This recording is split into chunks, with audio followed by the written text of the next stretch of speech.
بسم اللہ الرحمن الرحیم ان الحمد للہ والصلاة والسلام علی من لا نبی بعد اما بعد۔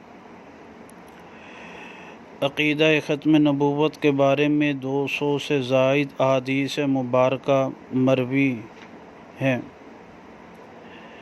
آج 41ویں حدیث مبارکہ کو بیان کیا جا رہا ہے۔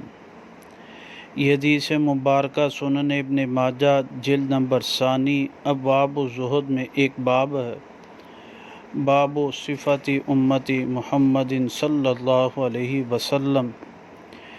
اس میں روایت مبارکہ ابن عباس رضی اللہ تعالیٰ عنہ فرماتے ہیں، بے شک نبی پاک صلی اللہ علیہ وسلم نے فرمایا، نحن آخر الامم و اول من یحاسب، ہم آخری امت ہیں اور سب سے پہلے ہم سے حساب لیا جائے گا۔ یقال، قیامت کے دن کہا جائے گا، این الامۃ الامیہ و نبیھا، کہاں ہے جی امت امیہ اور ان کے پیغمبر جو ہے۔ فنحن الآخرون الاولون، پس ہم سب سے آخر میں آنے والے ہیں اور سب سے پہلے بھی ہیں، اول بھی ہیں۔ اللہ سبحانہ و تعالیٰ جو ہے صحیح سمجھ عمل کی توفیق نصیب فرمائے۔